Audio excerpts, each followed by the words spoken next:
You know, most boat owners have fueled their boat dozens of times without giving it a whole lot of thought, but it only takes one mistake for gasoline vapors to cause a devastating fire or an explosion. In fact, a subscriber recently shared a story with me about witnessing a boat explode at a marina because the operator didn't properly ventilate their engine compartment after refueling. Tragically, one person lost their life from this. Unfortunately, accidents like this still happen today, but the good news is that they are largely preventable. So in today's video, I'm going to walk you through the 5 simple steps that you should do every time you refuel your boat at a marina. Most of them only take a few seconds, but together they can dramatically reduce the risk of fire, explosion, or injury. So let's get started. Now, the first thing you should do before fueling is to shut off the engine and any other electrical equipment. This includes things like your stereo, lights that aren't needed, and any other electrical accessories. Gasoline vapors are extremely flammable, so it doesn't take a large spark to ignite them. Sometimes even a tiny electrical spark is all it takes. So by shutting everything down before fueling, you're eliminating a potential ignition source. And while we're on the subject, this should go without saying, but there should be no smoking, vaping, grilling, or any other open flame at or near the boat while you're fueling. And this is also a good time for any other passengers to exit the boat if it's practical to do so, just in case the unexpected should happen.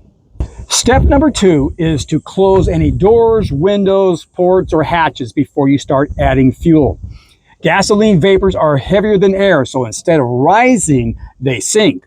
So if these things are left open while you're fueling, vapors could drift into the boat and collect in enclosed spaces where they could, in fact, ignite. So take a few seconds to close everything up before you start adding fuel. Now, step number 3 is to keep the fuel nozzle in constant contact with the metal fuel line on your boat. This helps dissipate any static electricity that could otherwise create a spark.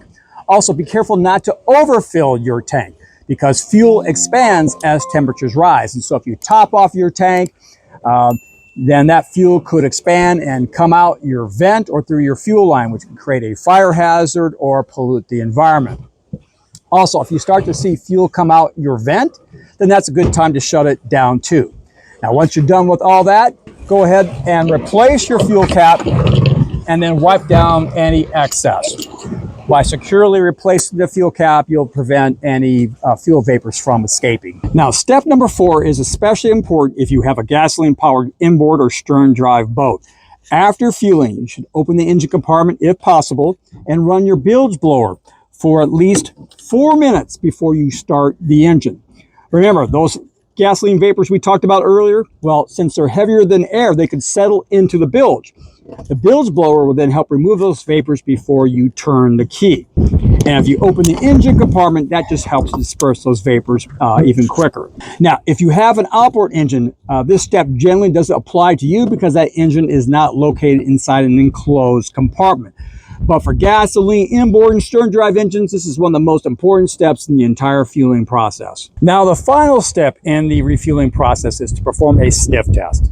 Before starting your engine, take a moment to smell around the engine compartment and fuel fill area. If you smell gasoline, don't start your engine. Find out where that odor is coming from and correct that problem first. And then once everything looks good, you don't smell any gasoline, and you've properly ventilated your engine or ran your blower, then go ahead and start your motor. And once that's up and running, then you can invite your guests to reboard the boat, untie your lines, and then be on with your day. So as you can see, refueling your boat safely is not difficult. And if you follow these 5 steps, it'll help protect your boat and ensure the safety of yourself and the other people around you.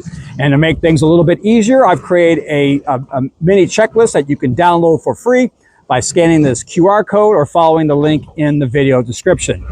Well, if you liked this video and found it helpful, do me a favor and click on that like button. Also, be sure to subscribe to my channel to get my weekly tips and insights for boaters.